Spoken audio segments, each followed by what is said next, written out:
otros rubros que van desde gastos de sepelio al pago de bomberos voluntarios, a distintos rubros que, por supuesto, la mayoría de los intendentes consideraban que ser adicionados a esos rubros, digamos, y implicarían la seguridad de que al pagarse el consumo eléctrico, por ejemplo, también se pagaban el resto de los rubros, porque la mayoría de la gente en realidad no controlaba ni visualizaba cuál era el contenido de la boleta, aparte de lo que refería a la facturación puntualmente a la energía eléctrica. ¿Sí? ¿Cuántas cosas que estamos descubriendo ahora? ¿Cuánto tiempo hace que es así?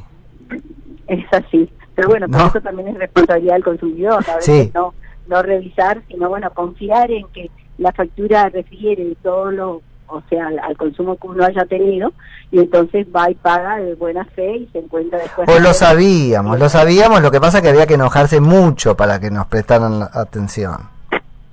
Puede ser. Me parece que también pasa por ahí. Esto de ningún cargo extra, ¿qué significa? Declarar más o menos la inimputabilidad fiscal de el consumo de energía, porque digo, IVA tampoco se puede, o eso no se considera extra.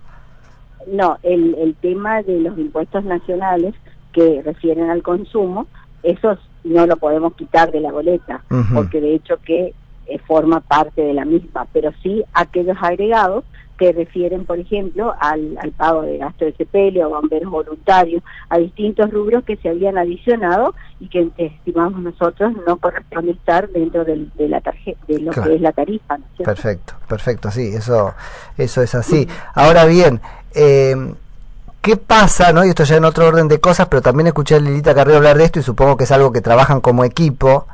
¿Qué pasa con los medidores y con... A ver, ¿en razón de qué se me cobra? ¿Cómo se mensura el uso que yo hago del servicio en cuestión? Porque hay mucha trampa ahí. Sí, lo que queda ahora al desnudo es que en realidad las empresas estimaban aproximadamente el consumo y en función de eso se facturaba. ¿Pero eso por qué era así? El contrato mío como consumidor no era ese. Ellos me hacían creer que iban a mi medidor. Bueno, nosotros acá en la provincia del Chaco es distinta la situación porque la mayoría tenemos medidores de agua y de luz y se supone que lo que pagamos es en función del consumo. Más allá de que en el caso puntual estas son empresas provinciales, en donde cuando uno hace el reclamo dice que el consumo que tenemos en exceso, o sea, no el consumo, sino tenemos, por ejemplo, un rango básico, y sobre ese rango básico luego se agrega el consumo adicionado a mayor consumo. Y cuando uno hace ese reclamo, porque la verdad es que se comenzó a hacer ahora en función de los montos que comenzaron a llegar en la provincia, y lo que nos dice la empresa SECHEP, que es la que factura y la que distribuye la energía eléctrica, nos dice que esto es en función también de los cerca de 300 asentamientos que rodean a Gran Resistencia, la mayoría de los cuales, por supuesto, no están, ni siquiera están como consumidores, ni mucho menos con un medidor. O sea que la empresa decide que sea, bueno, otra vez, cazan en el zoológico, porque la empresa decide que el que paga la factura se haga cargo de lo que le roba. No le dice me roba a mí como empresa, no, te roba a vos como usuario. No, lo que dicen es que bueno, que ese consumo igual se hace y que por lo tanto tiene que ser distribuido entre los que somos facturados y que abonamos puntualmente nuestras respectivas facturas. No se trata de que tu medidor dé más alto porque hay alguien enganchado, se trata de una especie de solidaridad. Exactamente, esa es la explicación que nos dan acá en la empresa local. Claro, eso también se tiene que terminar, ¿o no? Pero por supuesto, por eso me parece muy importante lo que se está discutiendo en la Cámara de Diputados, que es referido a la regularización dominial de todos estos asentamientos o ocupaciones ilegales que deben ser regularizados y que, si bien es cierto que por un lado la gente reclama su título, en definitiva tienen que pagar un precio por el terreno que van a ser adjudicados y puntualmente tienen que ser regularizados en relación a esto, como decimos, colgados de la luz o utilizando el servicio de agua que en definitiva no lo paga. Como que eso va a traer obligaciones, digamos. Claro, por supuesto, si bien se genera derechos, también generan obligaciones por parte de las personas que están en este momento disfrutando de esos servicios sin abonarlos.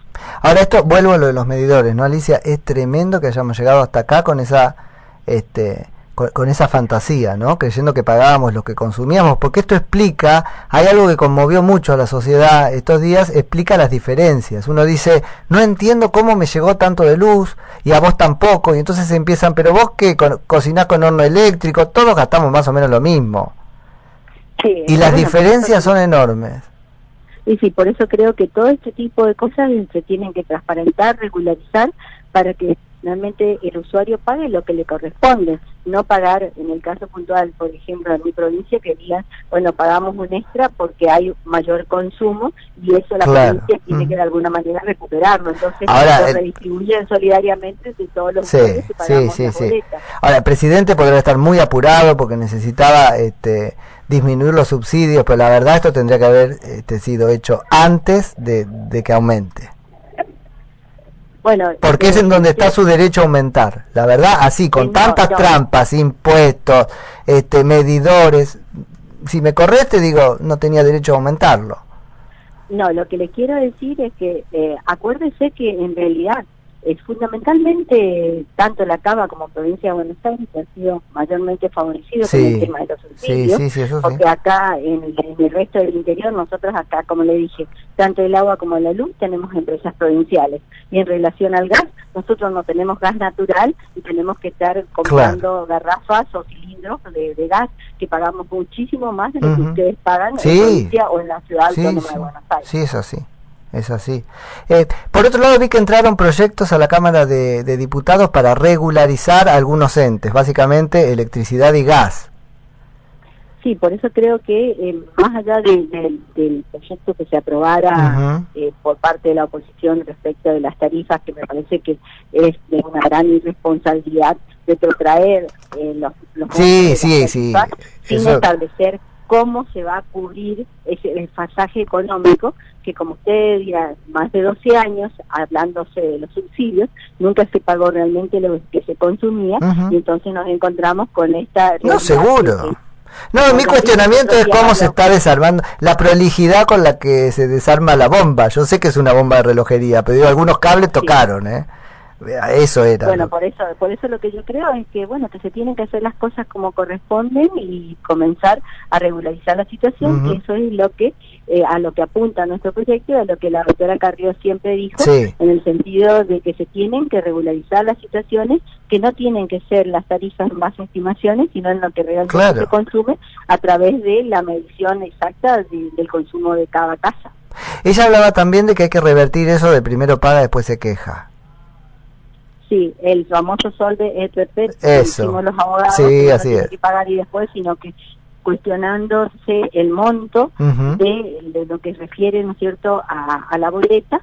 Primero se disputa el monto, se vea qué es lo que corresponde, y después, fijándose realmente el monto que corresponde, se pague. No que primero se pague y luego recién se pueda, ¿no es cierto?, hacer el reclamo por la diferencia existente, porque sabemos que lo que demora administrativamente... Claro, no, además hay diferencias que son prohibitivas. Yo cuando es un valor razonable no pasa nada con que así sea, porque de algún modo ordena, pero cuando es prohibitivo y te van a terminar cortando por una injusticia manifiesta, es... bueno, no se puede seguir sosteniendo, ¿no? Así es. Diputada, cambio de tema porque lo trajo usted. El proyecto sobre regulación nominal de las tierras en los asentamientos. ¿Eso va a avanzar? ¿Qué costo tendría?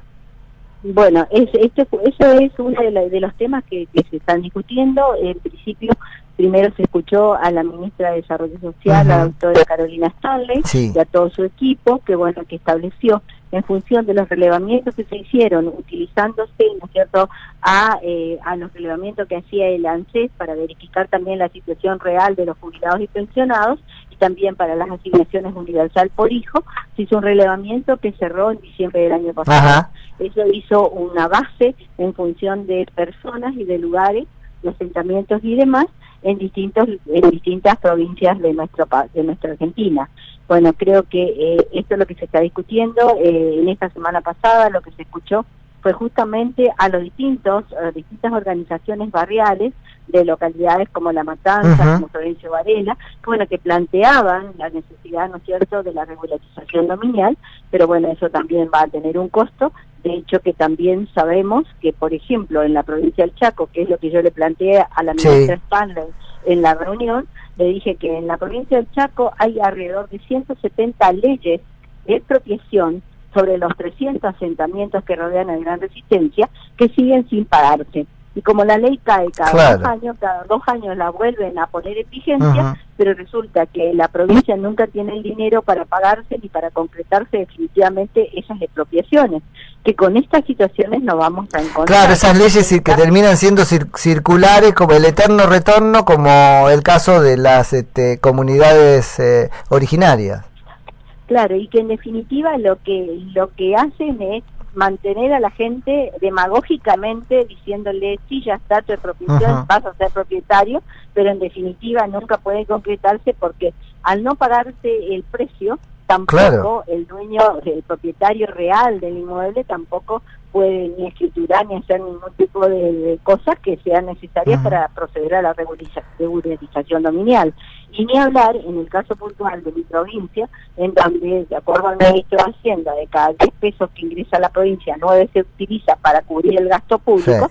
Creo que muy poco podemos hacer respecto a la urbanización, que sería el primer punto para luego establecer, ¿no es cierto?, todo lo que refiere a la instalación de agua, luz y cloaca necesaria para realmente hacer una vida digna para las personas que van a ocupar esos tierras. Ahora, y para el proyecto nacional sí tenemos la plata y es el momento de hacer ese esfuerzo como sociedad. Y, bueno, yo creo que lo importante es la intención de hacerlo y ver cómo esto no se, por supuesto que no se va a hacer de un día para otro, porque imagínense que cubre a todo el país, y le estoy hablando puntualmente de lo que pasa en mi provincia.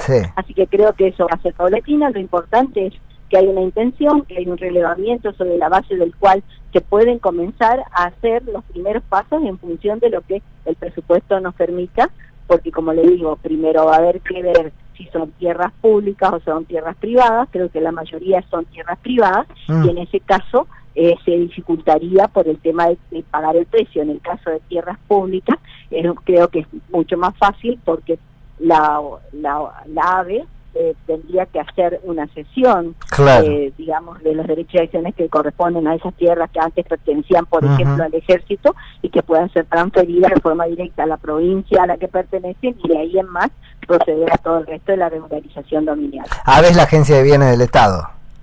Claro, a veces la Agencia de Bienes del Estado, que era la ONAVE antes. Eso mismo. Ahora, ¿hay un cronograma? Digo, el gobierno al presentar el proyecto presentó también un programa de ejecución en relación con la viabilidad por los costos y eso.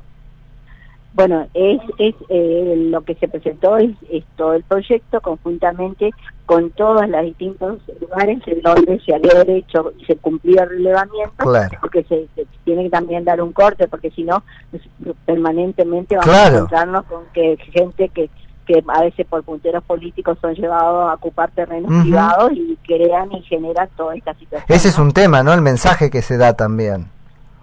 Por eso, pero en este caso se va a fijar un precio y la gente va a pagar en función, por supuesto, de los ingresos y de las posibilidades que tengan de hacerlo, pero fundamentalmente que tienen que pagar porque no se les va a regalar el terreno. Claro. Pero en realidad lo va a terminar, ahí hay un esquema de financiamiento, digamos, lo vamos a terminar pagando todos con fondos públicos o estatales, y después habrá un reintegro, digamos, emulando lo que puede ser un crédito hipotecario. Bueno, son los sistemas que normalmente se establecen, porque si usted habla de un plan de vivienda, también los planes de vivienda son a 20 años. Claro, en principio, ¿no es cierto? Es el Estado el que invierte, digamos, para la construcción de un plan de vivienda, y después el que es adjudicado en la vivienda comienza a pagar, y de esa manera comienza, ¿no es cierto?, a amortizar ese valor de la vivienda de la cual fue adjudicado, ¿verdad? Así es. Diputada, muchísimas gracias por la charla, que tenga un lindo fin de semana. ¿Ya está en Chaco? Sí, ya estoy en mi provincia. Perfecto, bueno, la dejamos llegar entonces, hasta luego. Era Alicia Terada, que es diputada nacional por la Coalición Cívica, provincia de Chaco. No me queda en realidad mucho tiempo para hacer